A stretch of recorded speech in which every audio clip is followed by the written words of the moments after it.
KTCU FM Fort Worth. You've made it to the end of another long work week. So sit back, relax, and enjoy a few guys talking sports for the next hour. This is Friday Night Sports. Here's Ben Otten, James Flowers, and Mitchell LaFave.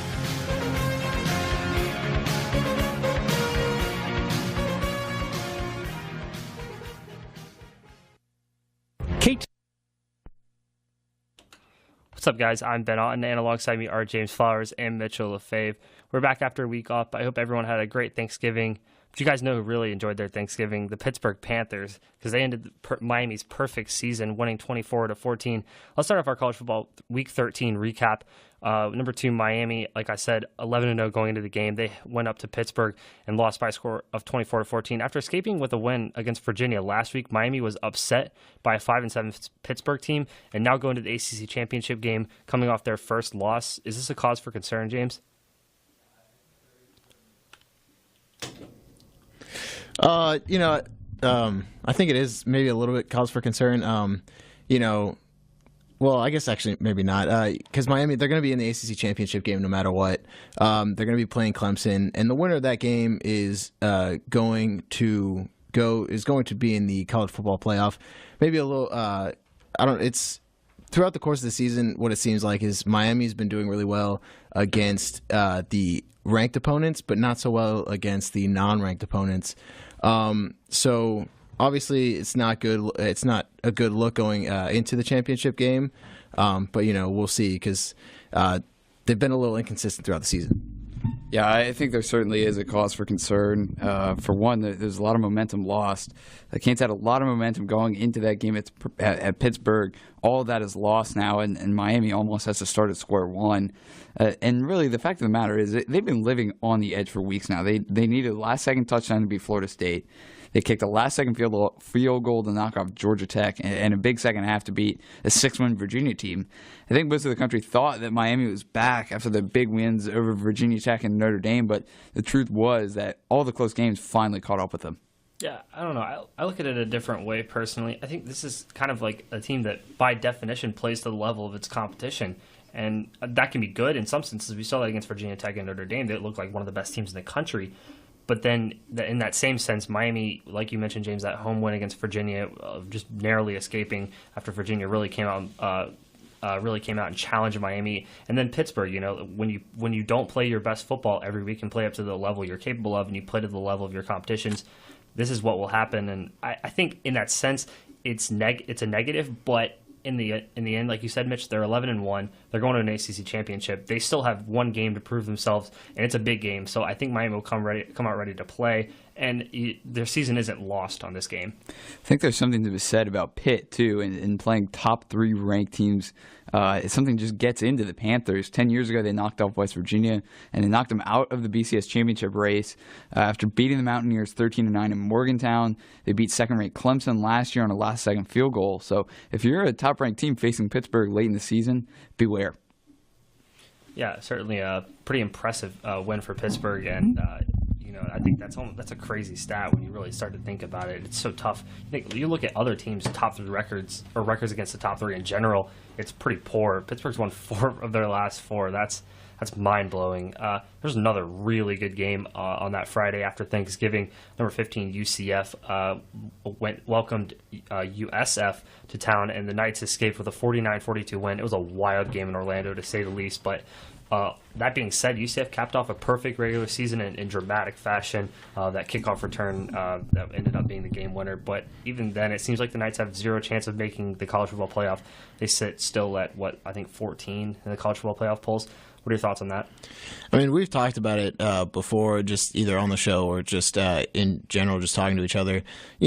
Yes, they're not in a Power 5 conference, but they're still undefeated, and the American Conference isn't too bad. I mean, they still got the likes of SMU, USF, who they played, and Memphis. Really good teams, but I just think, the way the committee works, they don't seem to favor any of the non-Power 5 conferences. I mean, UCF is undefeated, and I think, Wisconsin is the only other undefeated team at this point. Yep. And, Wisconsin, their best win was, at home to Michigan, which the way Michigan has played this season isn't that stellar. and they're number 4. So I don't know. For me, it just seems that the committee seems to value the Power 5 conferences a lot. Yeah, and like we said before, and American Athletic Conference Commissioner Mike Oresco said this week, the College Football Playoff Committee just does not believe in the AAC, or that's what it seems like. I'm still trying to understand why a 3-loss team like Stanford is ranked higher than UCF, even though they're both playing for a conference championship. Oresco said that he does not think his conference gets the respect they deserve, and I definitely understand his point, and I actually agree with that. I was under the impression, and I've said this before, that when this playoff was created, every team was going to get a fair shake. But we've had this format for 4 years now, and we've still yet to see a team outside the Big 10, Big 12, SEC, Pac-12, or ACC in the playoff. Yeah, and for me, this was like UCF's chance at a marquee game. And in that sense, it kind of takes away from how big of a win it was, because USF obviously dropped one to Houston earlier in the regular season. But if you had any doubts about how good this USF team was, well, Quentin Flowers put on a show, and they still lost. He threw for like 500 yards, 4 touchdowns, added 100 yards and touchdown on the ground, over 600 yards of total offense for USF. And I mean, it was an unbelievable performance from him. I just think, going back to what you said, Mitch, about Wisconsin, it's not like the Big Ten is that much better than the AAC, or that it's that much of a drop-off. I think it's disrespect. I'm not trying to make an argument that UCF should be in the playoff. I think that's a stretch, because it's not the strength of schedule is something that playoff committee values and has valued over the course, is probably the only thing that you could say they've valued every year since the committee started in 2014, and the strength of schedule just simply is not that great for UCF. But all they've done is win, and you can't fault them for the fact that their competition hasn't been all that great. You can only play the schedule that you're given. I thought UCF's done a great job of that. They've won every game by double digits except for 2 now, and this UCF game was expected to be close. Yeah, and I mean, like you mentioned, they're not like you don't really necessarily expect them to make the playoffs because of the teams that are ahead of them. You've got Alabama, Georgia, Clemson, Miami, all those schools that, on paper definitely look better. But again, being undefeated is being undefeated. It's something that is very hard to do. And I mean, they've done it so far. I think, again, James mentioned it, Stanford is a 3-loss team and they're ahead of them. Yes, they did beat Notre Dame, but again, being undefeated, I think that's something you can't ignore, and I think they should be more in consideration than they are. And I actually completely agree with you, Ben. I wasn't saying that UCF should make the college football playoff. I don't think they should. I think they're a really good team and highly underrated, as we've said, by the committee, and especially offensively. They've got a lot of firepower in that offense. Probably not quite as much as USF, but they can score points. But as we've said, I think they should be ranked higher than 14th. If I were to put them somewhere, I'd put them 8th, really, right behind Miami, be right in front of Ohio State and Penn State. Really, it is kind of tough to put them in front of Ohio State since they're playing for that Big Ten championship. But that's two-loss teams, and like we've said, they just don't get the respect they deserve. I mean, I would also like to add, just going with the playoff and how, you guys mentioned it. The playoff is supposed to at least seem like other teams and other conferences should have at least a chance. I mean, personally, I think they should. I feel like we've talked about it before. They should expand the playoff to at least 8 teams, because with the 4 teams, it's such a big argument as to who deserves to be there. And I think if you add 4 other teams, you've got the chance for like UCF or a good non-Power 5 school to make it in and at least show what they can do. Yeah, and I think a couple things I've heard against that, because I agree with you, Mitch. I think it should be extended to 8 teams, but there's 2 things that I think it makes it difficult for the committee to do that. And firstly, it's another game. And college football is probably the only sport we have where every game is meaningful. You lose week 1, your national championship hopes might be out the door. That doesn't happen in any other sport, really. So I think considering the stress and the importance and how physical every game is, adding a 16th game might be almost too much and unnecessary. And then in the same sense, something I've heard with the playoff committee not keeping it at 4 teams is that way you have to earn your right to be in the playoffs. That means scheduling tougher teams. That means beating everyone really handily that you should beat and winning big games, doing all these things that the committee talks about because there's only 4 spots. And if you're not in a Power 5 conference, you really have to have an outstanding resume to have a shot. So, I mean, I guess in that case, as a non-Power 5, non-conference, you got to schedule a Power 5 school? Yeah, but see, the thing with that is who's going to schedule UCF going into the season? I mean, maybe I don't know what they were like going into the season, but I certainly can imagine there are a few teams in the Power 5 that would want to play a team like UCF because if you win, well, you're probably supposed to win, and if you lose, there goes your national championship hopes. Well, yeah, and just with TCU, I mean, we do play SMU in non-conference, but I mean that's reigniting that old rivalry we used to have. But yeah.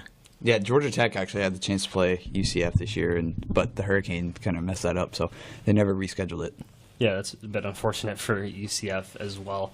I think it'll be really interesting to wrap this up. I think it'll be really interesting where UCF is ranked if they win their conference championship against Memphis. That should be kind of interesting just to see what the committee values a conference championship in a perfect season, nonetheless. Yeah, and if they win, do we know what bowl game they would have a chance to go to?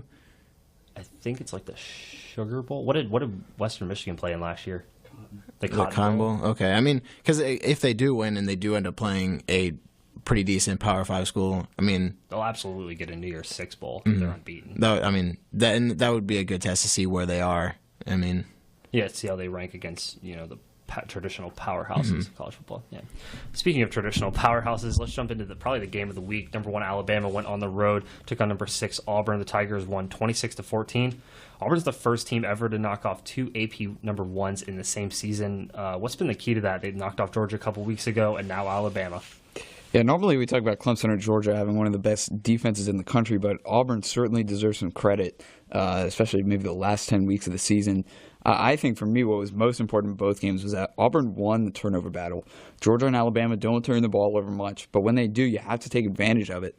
Auburn recovered the botched punt by Miko Hardman of Georgia, and when Jalen Hurts wasn't expecting the snap, the Auburn defense jumped all over it, and both turnovers turned into points for the Tigers. So taking advantage of the opportunities given to them and turning it into points, that's kind of where they pulled away late in both games. Yeah, and also for Auburn, on the offensive side of the ball, good, pretty consistent from the team. Kerryon Johnson stepping into the full-time starter role since Petway went down. I mean, he had 30 carries for over 100 yards, had a touchdown. Jarrett Stidham, only missed 7 passes, didn't throw for a touchdown, but the offense just did a really good job at staying on the field and keeping the Alabama defense tired. Yeah, you mentioned that balance that Auburn's really found offensively over the past couple of weeks. I think overall, this is the most complete team in college football right now. There's really no weaknesses, and if there are, they're not being exposed by opponents. And if anybody's going to expose someone's weakness, it would have been Alabama, and they just had no answer all day long. It was almost easy, I felt like, for Auburn. And it's a 12-point game, so it was somewhat close all the way down to probably about the 2-minute mark in a game. But there was just this feeling that Alabama had no answer for anything Auburn was throwing at them. Very impressive. I know this Alabama team is probably different and maybe not as good considering the injuries compared to Alabama teams in the past, but it's Alabama and they're number 1, and they're there for a reason. So I was really impressed with Auburn's performance. Yeah, from what we'd heard, it seemed like everyone but us was really high on Jalen Hurts. I know for me, I don't think he's that great. I think he's more the game manager type, but he normally, like when we watched the end of the Mississippi State game, he was able to do some magic with some help from Calvin Ridley, but there was just none of that to be had. And I think the atmosphere could have been part of that, but the majority of it was just this Auburn team, ever since that loss to Clemson. Well, I guess, did they lose to Clemson first and then LSU? No, LSU second. Okay, so LSU was their second loss. So, yeah, so ever since that LSU loss, they've looked really, really good. If we could just count those two out, I guess they'd still be number 1, or they would be number 1. Oh, yeah, absolutely. Yeah, and, keep staying with the Auburn defense. I mean, they did a great job of just keeping everyone contained. Jalen Hurts only had 112 passing yards. Jalen Hurts was the leading rusher with 82, but they kept, Bo Scarborough under 50 yards. Kept just about everyone else under the 50-yard mark for rushing. And I mean, their defense showed like why they're so good. And the past couple of weeks, they've been able to hold really good teams to low scores. Yeah. As for Alabama guys, the loss, it's their first of the season, but they won't be in SEC championship contention. There's still some talk about them possibly making the college football playoff. What do you think their chances are as of right now? Well, I think they're kind of slim. I think you got to have a lot of different things happen, because if you look, say Wisconsin loses to Ohio State, what I'm thinking is that Ohio State's got the chance to jump in there and take their spot. They'd be jumping, 5 spots to get in there. But again, kind of we got to see how that game goes. Say TCU beats Oklahoma, I don't see TCU getting in the college football playoff. So I think Alabama fans will certainly be rooting for TCU this week. And then Clemson, 2-loss team, you would think they're out, but then Miami could sneak in there. So a lot of different things have to happen for Alabama to get in. Yeah, like you mentioned, somewhat slim chance. The winner of the SEC championship is going to get in, whether that's Georgia or Auburn. Winner of the ACC championship is most likely going to get in. Miami, they have dropped a bit because they lost to Pitt, but beating the number 1 team in the nation, and especially in the championship, can't really be ignored. And again, it has to go with if TCU can beat Oklahoma, because the committee won't favor TCU in their schedule over Alabama in theirs, or if Ohio State beats Wisconsin, there is a chance that Ohio State will sneak in above Alabama as well. Yeah, do you guys think that Ohio State, should they win the Big Ten championship? I think we might get to that later, but do you think that they would jump Alabama in the top 4? I think they've got a chance. I don't. With the Oklahoma, they beat Oklahoma. No, they lost to Oklahoma. That's right.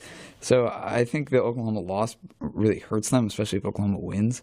I don't see how they could go Oklahoma at number 3 and then Ohio State at number 4. I just don't realistically see how that could work. I would say they have a better chance to get in if they win than Alabama getting in. Okay, fair enough. All right, let's move on to another rivalry. Obviously, it was rivalry week, so a lot of really good games. Number 3, Clemson went on the road to number 24, South Carolina. Tigers cruised to a 34-10 victory. Last year was even easier for Clemson. They won 56-7. And after that game last year, South Carolina quarterback Jake Bentley vowed never again, quote unquote, but it did. We talk about a lot on this about Clemson on this show. Kind of have a pretty clear idea of where they are and where they stand. Obviously, they're always going to be a national championship consideration for the next couple of years. Dabo Swinney has a loaded team down there. So let's go to the other side of this rivalry. How does South Carolina get over the hump? Saw a 4-game losing streak for Clemson in this rivalry after South Carolina won 5 straight prior to that. So how does South Carolina kind of get over this hump and finally knock off Clemson? Well, what's going to be really important for the Gamecocks next season will be the health of Debo Samuel. This guy's no question one of the most explosive receivers in the SEC, if not in all of college football. The hitch with that is he hasn't played more than 10 games in any season while in Columbia. So he's a junior, so he'll be a senior next season. He's really a utility player. He's returning kicks. He can run the ball, and is obviously a playmaker as a receiver. So as South Carolina is looking to improve next season, Samuel's going to have to stay healthy. I think it kind of goes for the entire team staying healthy. It wasn't just Debo Samuel. Their second wide receiver, Shi Smith, a true freshman. He's a bright future as well in front of him. Running back Rico Dowd is only a sophomore. He looks like he was going to be a good player. They'll get all 3 of those guys back next year. And a couple defensive starters were hurt for the Clemson game as well. I think South Carolina has a lot of talent. Staying healthy is going to be key, but this game is kind of a bit of an unfair representation of what this rivalry has going forward, because if South Carolina is healthy, it's probably like a 7 to 10 point game at the most. You could even see South Carolina coming out with a win, but without all of those key players around Jake Bentley, he was just a sitting duck all night for that Clemson D-line. Yeah, and unfortunately, all the injuries for South Carolina were really to their best players, so sometimes that's just how it goes. But from what I saw from Jake Bentley, he made a lot of improvements since last season, but he's going to have to continue to improve. He's now thrown 3 interceptions and just 1 touchdown. That touchdown was really a garbage time touchdown this week. In his short career against Clemson, they've they've got to find a way to block for him. Sometimes you just can't do much as a quarterback when you've got 3 or 4 guys running straight at you as soon as you get the ball all night long. Their first couple of drives looked really encouraging. They couldn't get much going, but they were moving the ball, which if you can wear down that Clemson defense, it could have turned into more than it turned out to be. But Bentley, he can say never again, but the fact of the matter was it did happen again. Yeah, I think it'll be definitely will be an interesting rivalry going forward. Clemson, obviously, the upper echelon of college football right now. South Carolina, not too far behind, you'd have to say. They found their way in the top 25 polls. Like we said, they got a lot of talent, so it'll be something interesting to watch going forward. Another top 25 matchup last weekend. Number 8 Notre Dame went on the road to number 21 Stanford. This was another rough loss on the road for the Irish. Notre Dame was 8-1 a couple weeks ago. Have now lost 2 of their last 3. What happened down the stretch to the Irish? It really just looked like they finally ran into a tough road team, or a tough team on the road. Up until the game against Miami, their toughest road game was against Michigan State, who they did end up knocking off Penn State. But at the time they weren't ranked, and they'd been playing a lot of good home games. They got USC at home, handled them. But you face Miami on the road, especially in that big game. It's always tough to play on the road in a top 10 matchup in that. They just didn't seem like they could perform. And then again, Stanford on the road, top 25 matchup, just didn't seem like they could really handle the road pressure. I thought both Stanford and Miami did a really good job of shutting down the run game of Notre Dame. And for me, I thought that was the biggest key. When Notre Dame beat NC State, who was ranked 20th at the time, and they were on the road, Josh Adams racked up 202 yards on the ground against a very good defensive front, led by ACC Defensive Player of the Year Bradley Chubb. Against Stanford and Miami, Adams totaled just 89 yards, and I think the biggest factor for why Notre Dame wasn't able to win those games was because their opponents saw and knew their game plan and forced Brandon Wimbush to throw the ball. Yeah, and I think part of that as well is because Josh Adams, he doesn't seem fully healthy. This guy's dealt with concussion-like symptoms the past couple of weeks. I got to think that's playing a part because he was almost unstoppable first 7-8 weeks of the season and has looked, as his offense has, very beatable the past couple of weeks. Also, on the flip side, I was really impressed. Stanford quarterback KJ Costello, 4 touchdowns, just his 4th career start after throwing just 1 touchdown in his first 3. He's only a sophomore and could be a really bright future as a Stanford quarterback, and makes this Pac-12 championship, which we'll get to against USC later in the show, sets up to make that one a really good game if KJ Costello can build off of a really impressive week against Notre Dame. Yeah, especially because Bryce Love is not fully healthy with his foot injury, so you got to have a quarterback that can make things happen, and I think they finally found one in KJ Costello and really just handed the reins over to him. All right, let's move on to the game. Funnily, I find it very interesting how it's called the game, but number 9 Ohio State at Michigan. The Buckeyes won 31-20. I think we've talked about this a little earlier in the show, but I'll go back to it. In your opinion, with this win, is Ohio State in control of their own destiny? I mean, you could. I would say so. I mean, obviously they gotta. If they win, I think they have a good chance of getting into the playoff. They'll have a win against the top 5 team in Wisconsin, who's undefeated also. And I think with that win, their schedule will probably look better than Alabama's, especially since Alabama doesn't get to play in the SEC championship. And I mean, even 2 of the teams in the top 4 are going to lose no matter what this weekend, or top 7. Sorry, because either Clemson or Miami is going to lose, and either Auburn could lose, Georgia could lose, and then if they beat Wisconsin, they'll be number 4. They're number 4. So I think if Ohio State wins, I think they have a very good chance of getting into the playoff. Yeah, and really what it comes down to is the only thing they can control is their performance on the field. And I think if they have a big game, correct me if I'm wrong, but the last time Ohio State and Wisconsin met in a championship game, it was all Ohio State. So I think for sure they're in control of their own destiny. If they win, they could be in the playoff. If not, they're playing probably a New Year's 6. So yeah, they've got to they got to bottle up this Wisconsin team. We'll preview that in a little bit, but yeah, they're for sure in control of their own destiny. But something holding back Ohio State probably is this whole JT Barrett injury. How it happened, really strange. It sounded like a cameraman ran into him. Apparently Barrett's been dealing with this thing in his left knee where his meniscus will pop out, and they have to go into the locker room and pop it back in for him. He had arthroscopic surgery on Thursday. I've heard some really interesting things about this whole story. It's obviously, if he's really hurt, that's a real problem because JT Barrett's a runner at first, even at the quarterback position. I've also heard rumors that this could be a ploy by Urban Meyer. We heard Gary Patterson doing something like that with Kenny Hill a couple weeks ago. But if this really is an injury, would you start JT Barrett? I mean, it's tough. I mean, Ohio State, they've got, Dwayne Haskins behind JT Barrett, who is a better passer. He's, a really good recruit. Is he a sophomore? Redshirt freshman. So, I mean, he's really solid. He made a couple decent plays in the Michigan game when JT Barrett came out. But again, the whole situation seems kind of weird. Like, going to TCU games, I don't feel like there's a lot of cameramen with huge cameras or whatever on the field, so I don't quite know how it could have happened.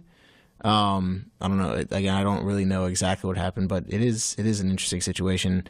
And if he's really hurt, I don't know if you would want to at least risk starting him. I think you could put Dwayne Haskins in at the start, see how he does first couple of drives, and you could go from there on your decision. Yeah, well, I mean, we saw Dwayne Haskins play against Michigan, and Ohio State's really high on him, rightfully so. He made a couple of nice plays, and I've heard he's a better passer, he's a better runner than JT Barrett. But with JT Barrett, it's not like he plays badly. He's still a pretty good athlete, but he brings that experience that he has, and he's played this Wisconsin team. Actually, no, was he injured? No, yeah, he got hurt on the last day of the regular season in that Wisconsin game, so it was Cardell Jones. Yeah, that's right, 12 gauge. So, I mean, he's seen Wisconsin before, I suppose, from the sideline, but he brings a lot of experience. I would be hesitant to start Dwayne Haskins in this situation because this is your season right here, pretty much, and JT Barrett could be injured, but you're riding the guy that got you there. But then again, wasn't Michigan last week, your season, essentially? I mean, that was a close game when JT Barrett got hurt and it wasn't over by any stretch of the imagination. Dwayne Haskins had to make a lot of plays, put up some points for Ohio State to even get to this spot. I think it's a difficult decision. You make a good point, James, though, because what JT Barrett gives you is that experience, that leadership. He's a senior. He's been through it all. So, I mean, I don't think he's going to bench himself or anything. He's going to give it all he's got, even if something is wrong with his knee. The thing I worry about, though, is like I said, if his knee's hurt, he can't run, and the only thing that opens up this Ohio State offense is JT Barrett's ability to run, because it's so hard to plan for, and if he can't run, it makes them so one-dimensional and would have to ride J.K. Dobbins and Mike Weber, which Wisconsin could probably stop. So Urban Meyer's got a really interesting choice coming up in these next couple of days. Got to see where JT Barrett is, but I wouldn't be surprised if Dwayne Haskins even gets some reps because he showed a lot of signs of potential and that he's ready for this challenge. And while JT Barrett, he does bring in that experience, and this is the season pretty much in this game. If JT Barrett does have to leave the game early, you could lose him. Potentially, if you do end up winning, you can lose him for the playoff or the bowl game, whichever they get into. So you also have to think about that, like the implications of possibly starting him and him getting hurt. Yeah, again. It's certainly, like I said, a tough choice and a really big decision for Urban Meyer to make. That's why he gets paid the big bucks, right? Yeah, absolutely, that he does. All right, well, let's wrap up this first segment with our performances of the week. I'll start with James. Yeah, although he lost the game, USF quarterback Quentin Flowers had one of the best performances I've seen this season. Ben mentioned it earlier, but Flowers accounted for 5 of the Bulls' 6 touchdowns and 93% of the Bulls' offensive yards. He completed just over 50% of his passes, but he threw for 503 yards and added 102 more on the ground on his 20 carries. The senior out of Miami will play his last collegiate game in a couple of weeks, but it is very possible that we'll see him playing on Sundays very soon. And my performance of the week, we'll get to the game in a little bit, but it's Matt Boson for the TCU defensive lineman. Had 10 tackles, included 5.5 sacks against Baylor in a big rivalry game, and helped TCU get a nice, easy win. And for me, it's Auburn running back Kerryon Johnson. He carried the ball 30 times for 104 yards and a touchdown. Those aren't great numbers unless you're playing number 1 Alabama. He helped put Auburn in an SEC championship game tomorrow afternoon. And interesting stat, Kerryon Johnson is the first player to rush for 100 yards against Alabama since Ezekiel Elliott did it in 2014, and just the third player since 2010 to achieve that feat. Gives you an idea of how great of a day Kerryon Johnson did have. However, he did hurt his shoulder late in the game. It is a game-time decision against Georgia. If he can't go, it makes the task a little bit more tougher against the Georgia Bulldogs. Let's move right on to that game Mitch mentioned a little earlier. TCU Baylor Horned Frogs won 45-22, largely in part due to the play of the defensive line and Matt Boson's school record 5.5 sacks. But it wasn't as easy as the scoreline would suggest. TCU really got off to a slow start. They did turn it around, especially in the second half. Guys, what were your biggest takeaways from that game? Before biggest takeaways, I just talking about the start of the game. Us being there, started off first play on offense, we got sacked, and then the next play started with the safety, and then Baylor's first drive scored a touchdown. That was a bit, I wouldn't say nerve-wracking completely, but it was a bit interesting to see at first. But rivalry games, anything can happen. But big thing, the TCU defense, they show that they have shown in the past and a little bit in this game that they can be burned through the air, but their run defense stayed so solid. I think they only gave up like 80 yards on the ground total throughout the game. Defensive line and the linebackers really stepping up this season. Yeah, biggest takeaway for me has to do with the run game for TCU. Sewo Olonilua is the team's leading rusher, which is surprising in both a good and a bad way. I think it's encouraging to see him getting more carries because he is so tough to bring down. He rushed for 70 yards, but on the other hand, I would think Kyle Hicks would be getting more reps because he's going to be called into action these next few weeks. He had 10 carries, the same amount as Olonilua, but he ran for just 11 yards. And Kyle Hicks, really with Darius Anderson going down, I don't know if it's him or the line or I don't know who to blame here, but he's just not breaking free, and they need him. They need him especially tomorrow because Oklahoma's going to be. They know what to expect when Sewo Olonilua is in the game. Kyle Hicks is a little more shifty, a little quicker, so they've got to get him open. Yeah, and building off of that, Kenny Hill can't do it all on his own. We saw that last year, and it's a big part of why TCU finished 6 and 7 a year ago is because it felt like Kenny Hill had to do it all. With the rise of Darius Anderson early on in the season, and even throughout most of the season, kind of took some pressure off Kenny Hill. That's why TCU is among is in the top 15. But now Darius Anderson's gone, and Kyle Hicks is a senior, so I'm a little bit surprised by that as well. We've seen what he's capable of doing, and Baylor doesn't exactly have all that great of a run defense, so a little bit nerve-wracking in that sense because TCU really needs, if it's not Kyle Hicks, someone to step up. Sewo Olonilua did that against Baylor, but you're almost going to need both of them against Oklahoma tomorrow. Yeah, and I think also while Oklahoma definitely can expect to see Olonilua coming in, close yardage situation, he still has pretty decent speed. We saw him on, we've seen him on a couple kickoffs this year. He'll be one of the back two, either with Turpin or Rager. So he's got some good speed. He opened up. He had a 32-yard touchdown run. That was pretty solid. But then moving on from that, Kenny Hill, I think, had a good confidence booster going into this Big 12 championship. He completed 26 of 36 passes for over 300 yards, threw 3 touchdowns, no picks. And again, while Baylor's defense isn't the most stellar thing you've seen this season, a really good way, I think, for a really good confidence booster, momentum for Kenny Hill going into this Big 12 championship. Yeah, also added a touchdown on the ground as well. So I thought it was a good day from Kenny Hill as well, Mitch. But I want to go back to something you said earlier, giving up big plays through the air because 2 Baylor touchdowns were on 50-plus yards. I know that those came in the first half, and TCU really cleaned it up in the second half. They allowed a field goal, which is the first time they've given up points in the past 6 games. So the second half defense has been really good, but what hurt TCU a couple weeks ago against Oklahoma was how poor they played in the first half, how many big plays Oklahoma had. We saw that again against Baylor. It's something Gary Patterson's defense is really going to have to get tightened up heading into this Big 12 championship game. Well, and it was interesting because while those 2 plays that, went for 50-plus yards, they weren't, deep passes that, they really beat our defensive backs on. One of them was just a simple in route that I forget who it was, but, he was really fast and just outran everyone else. I think it was Blake Lunch. Yeah. And then the other one was just, a little dump off pass to the running back, again, just being able to outrun, just run past our guys. A couple holes in the defense.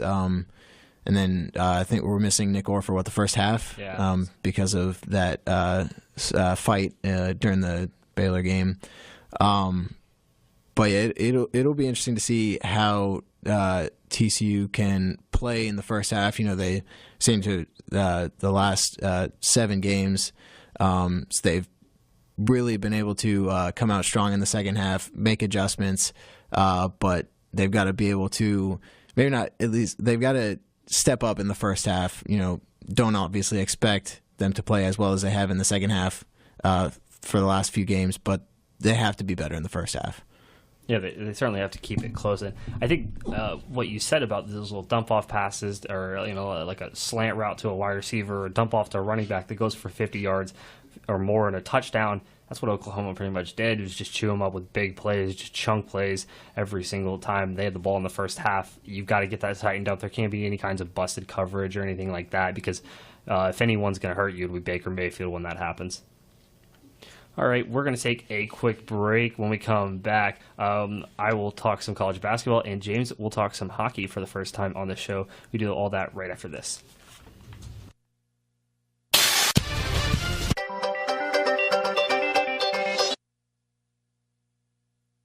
This is a test of...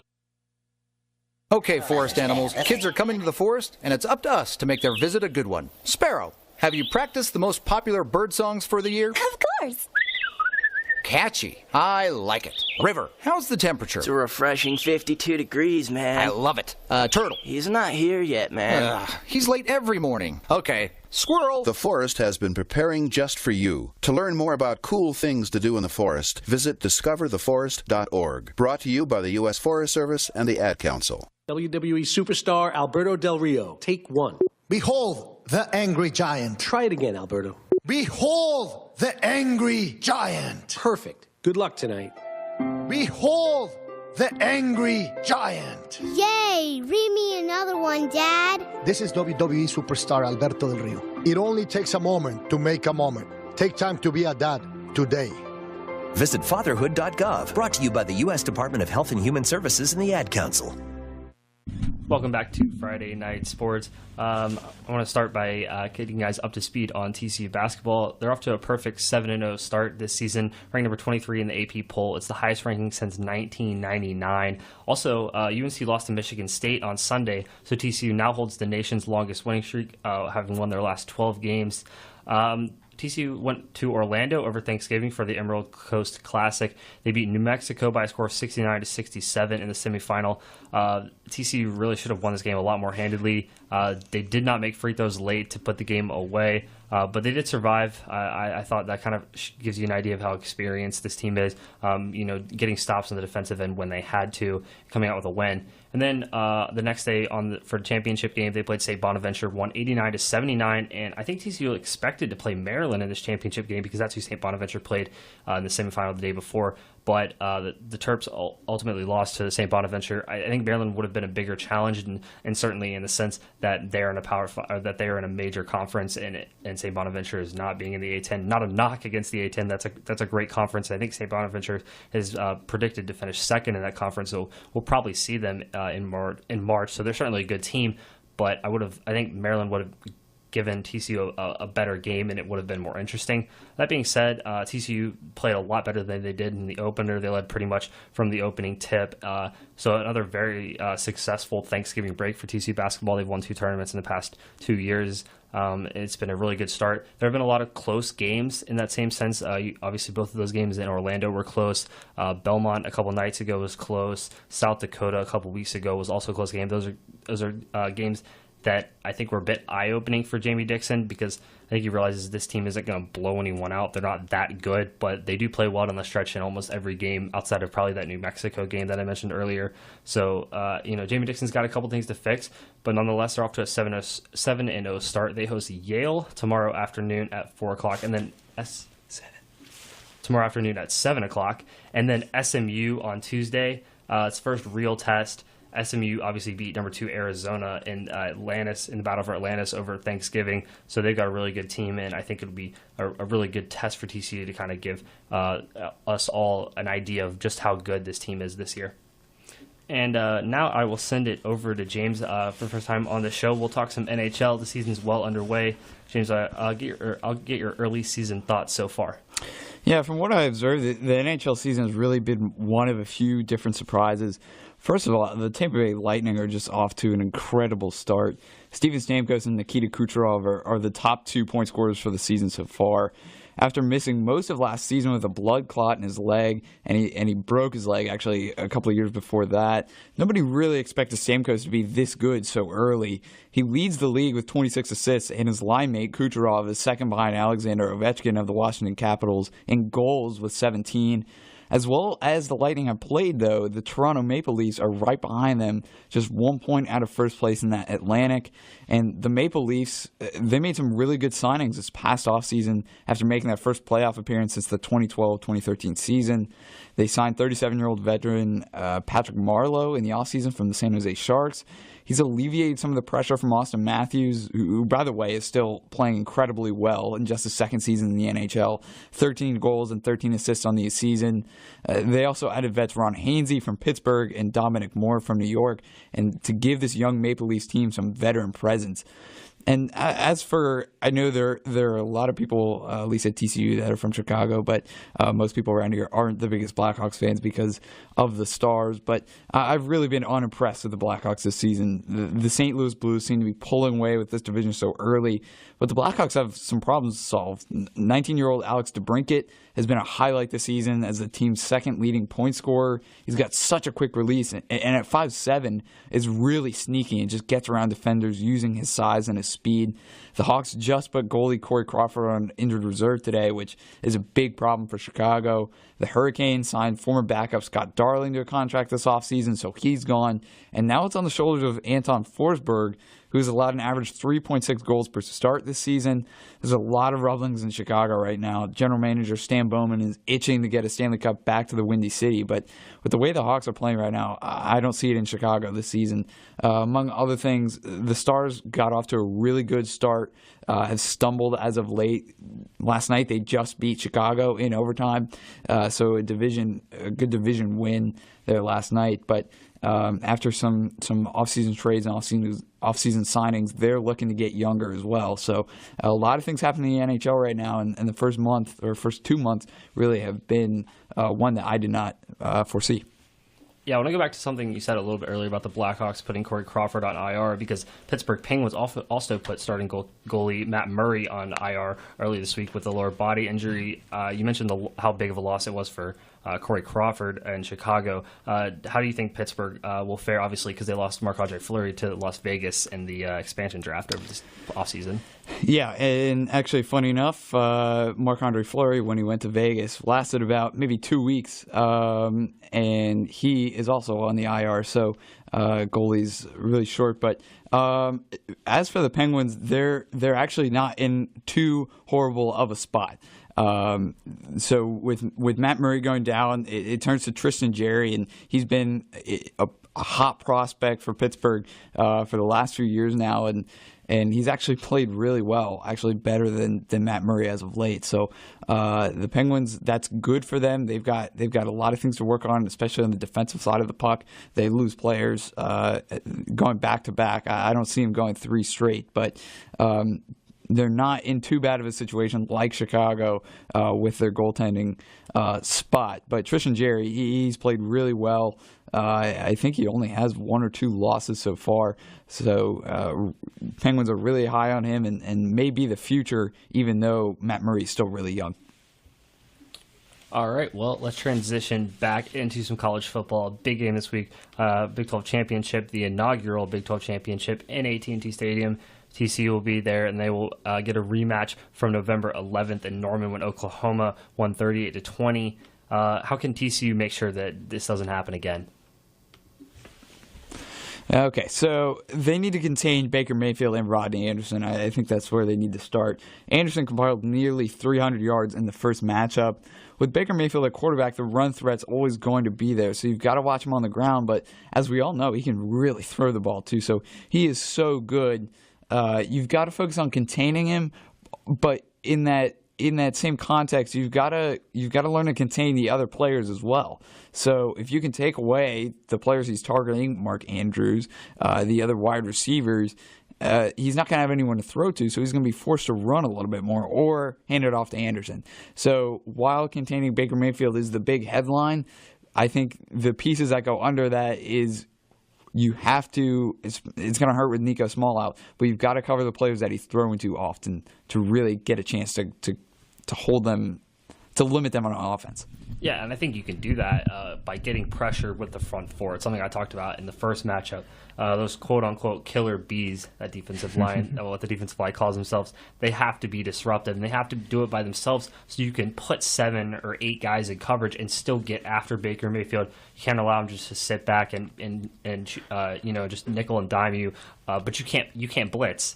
And you have to blitz. You have to pick your spots when you do blitz because Baker Mayfield's arguably better against the blitz. So you have to do it. They have to do a better job of getting pressure with 4. Right. Yeah, we talked about that after we played him last time. When you blitz Baker Mayfield, he's really good at finding that open receiver. And I think last time we played him, it really hurt that Bosin got ejected early in the game because we didn't really have like that really tough guy, tough end to get pressure on the quarterback, on Baker Mayfield. So again, the front 4 really being able to put pressure by themselves on Baker Mayfield, like you mentioned, Ben, to let the rest of the team drop back in coverage. And again, like James mentioned, being able to cover some of his more favorited targets. Yeah, and I'm not trying to say this is what happened to Matt Bosin, but for me the most important thing is TCU can't try to win individual battles. Don't try to get in Baker Mayfield's head. Don't trash talk him. Don't rile him up. This guy, it does get to him, but it almost hurts you because from what I've seen, especially this year, it's not that he's gotten mature enough to where he just doesn't let it get to him anymore. It's almost like it makes him better. We saw that with West Virginia last week, or maybe it was 2 weeks ago. Last week, yeah. And, West Virginia tried to, get under his skin, and it worked, but he got better because of it. He gets all fired up and starts running around and all up and down the sidelines, and he will just make big play after big play when that happens. You've got to kind of try to keep it cool and calm when you're out there, and don't let him get to you because that's what he wants, and that's how he beats you. Yeah, no, he definitely plays with a lot of passion. And then going over to the other side of the ball, with the offense, TCU is still missing Darius Anderson, obviously, but the offensive line, I think, has to do a really good job of trying to get holes for Sewo and Kyle Hicks when they've got the ball on the ground. And then Kenny Hill, last game, from what we heard, he was playing with a concussion for a majority of the game. But he's got Kenny Hill has to be more consistent, I think, with his throws. Showed, he can do that against Baylor. But Kenny Hill really got to be consistent, complete passes, and be smart with the ball. Yeah, it has the feel of kind of game where you're going to need that Kenny Trill magic that we saw at Texas A&M just to keep up with this Oklahoma offense. And I think they really need to stick to the game plan they've been using all season. And he hasn't been throwing the ball deep this season, but that really changed when they went to Norman.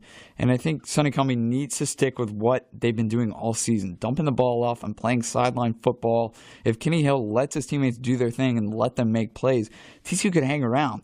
But when they threw the ball deep on this young secondary that apparently was inexperienced and not very good, they made them look silly.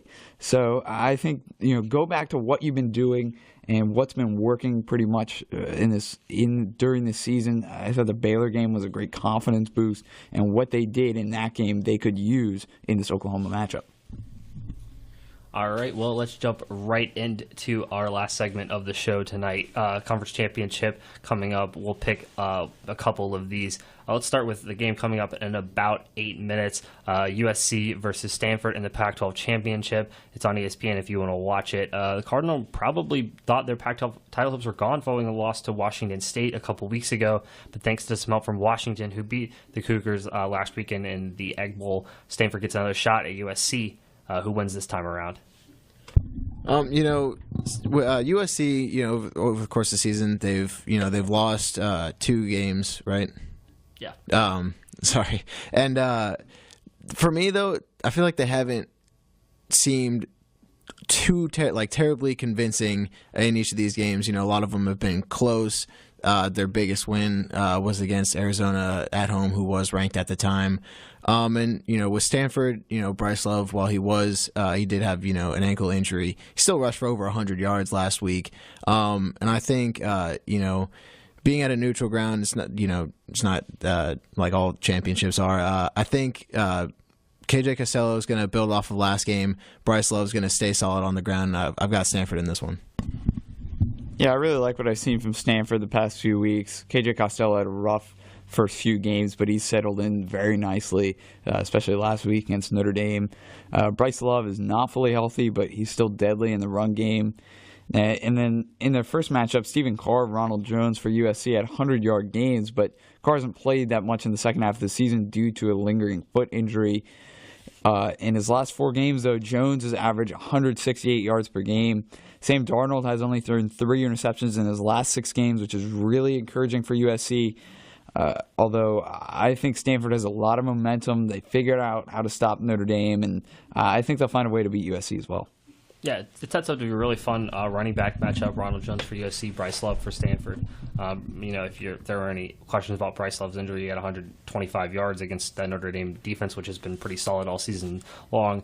That being said, I don't know if KJ Costello is kind of ready for this kind of stage. He looked really good last week, but I don't know that he can replicate the performance he had against Notre Dame last week. I think USC is a more well-rounded team, so I'll take the Trojans. And let's jump right into probably the matchup you're all looking forward to the most. Number 3, Oklahoma. Number 11, TCU. Big 12 Championship, the inaugural one. And that, for Oklahoma, it's simple. Win and you're in the college football playoff. As for TCU, they're trying to get some revenge on the Sooners and take home the inaugural Big 12 Championship, which is in their backyard because it's at AT&T Stadium. Who wins? TCU, they really don't have anything to lose with this game. They could play if they win. There is a small possibility that they could make the playoff. That's a whole different debate. But they're also going for the reinauguration of the Big 12 championship. Oklahoma, on the other hand, they've got everything to lose because they lose and they're out. And I think TCU, they coming off some good momentum from that Baylor game. Bosin with the 5.5 sacks, the front 4 for the defense, really solid. I picked TCU last time, and I think with the way TCU's been playing, especially last week, I think TCU has this one as well. Yeah, I said it the first time they played, and I'll say it again. Too much Baker Mayfield is nearly impossible to contain, and even though TCU's defense will be nearly full strength, I think he's going to work his magic again. I don't see this game being a blowout like the first time they played. The TCU offensive game plan is different than the last game, and if they can get Kyle Hicks involved, it could be a different ending for TCU this time around. I see this game being closer than the first time, but Oklahoma winds up as the champions of the Big 12. Yeah, I'm with you, James. I think it'd be a lot closer this time around. I'd go so far as to say if Derek Sanders is healthy, I think TCU has a real shot at winning this game. Unfortunately, he's not. I just don't know that Kenny Hill and this offense can keep up with Baker Mayfield. I feel like it's going to become a high-scoring game, and eventually Oklahoma will get enough stops to win this game and win the inaugural Big 12 championship. Let's move over to the SEC Championship. This one also has major playoff implications on the line. Number 2, Auburn. Number 6, Georgia. It's also a rematch from November 11th. The Tigers cruised at home 40-17 over Georgia. This time it's in the Peach State. So will the Bulldogs exact some revenge? You know, I think this game's going to be real close. Auburn. Kerryon Johnson. It is a game time decision, but James was saying that it's very likely that Johnson will get the start. That being said, it is a shoulder injury. He's going to get hit a lot, especially since Auburn's going to want to use him. I think that'll slow him down a bit, and I think Nick Chubb, Sonny Michel are really going to I think they're going to have a good game. Jake Fromm will step up, and I've got Georgia in this one. Auburn showed how to stop Georgia in their first meeting, and I don't see anything changing. As impressive as Jake Fromm has been this season, he isn't very consistent with his arm. Auburn's defense in front seven is one of the best in the country, and I don't envision a big night from Sonny Michel or Nick Chubb. I'm riding the hype train right now, and the state of Alabama will be celebrating an SEC championship, but this time it's going to be in the hands of Auburn. Yeah, you pretty much took everything I had, James. I'm also on this Auburn hype train. I think they're for real. They're the best team in college football right now. They proved that last week.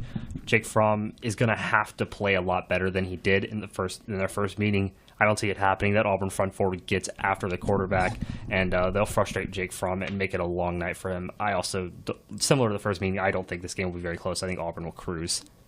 Let's move on to the ACC Championship. Number 1 Clemson versus number 7 Miami. It's another college football playoff play-in game in this one between Clemson and Miami. A couple of one-loss teams trending in completely opposite directions. Guys, who wins?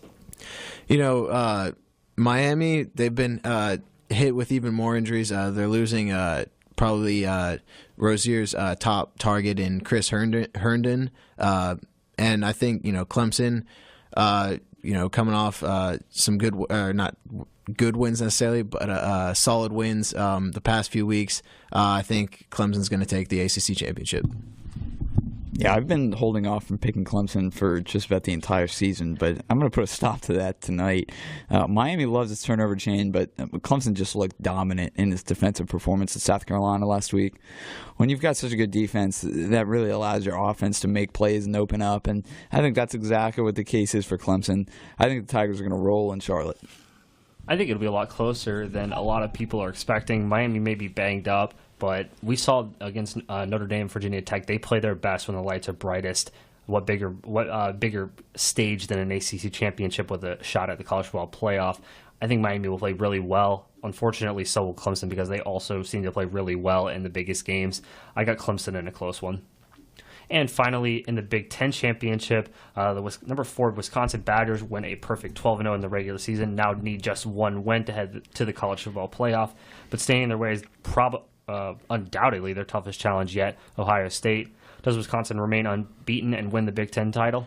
Wisconsin, their offense, is pretty much built on the run game. They're really good at that. Alex Hornibrook, not necessarily the best passer, but Ohio State has one of the best run defenses in the country, and I think they're going to be able to contain the Wisconsin run game, force Alex Hornibrook to throw too much, make him a bit more uncomfortable. So I've got the Buckeyes in this one.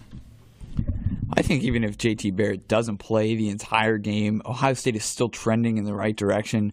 I've heard all about Wisconsin's weakness of their schedule, but I think that will play a part, or a smaller part, on Saturday. The last time Ohio State played Wisconsin in the Big Ten Championship game, like I mentioned before, it was not a close game. Wisconsin's defense is good, but so is Michigan's, not as good. But Ohio State carved up that Michigan defense on the ground. Jonathan Taylor's going to have to carry this Badgers offense, but I think the Buckeyes are going to be too much for Wisconsin to handle. I'll take Ohio State to win the Big Ten. Yeah, I'm nowhere near sold on Wisconsin. I think they've been rather fortunate, like you both said, in their scheduling and how some of their games have played out. But staying true to that, it's almost like everything just keeps rolling Wisconsin's way. GT Barrett's not going to be anywhere near 100% with the arthroscopic surgery yesterday. I expect Wisconsin running back Jonathan Taylor to have a big game for Wisconsin. I'll take the Badgers. Well, that's going to do it for us tonight. If you missed anything from tonight's show, you can find a replay of it on our Facebook or YouTube page, both creatively titled Friday Night Sports. We'll be back next Friday, same time as usual. We do hope you'll tune in. But for now, for James Flowers and Mitchell Lefebvre, I'm Ben Otten. Good night, everyone.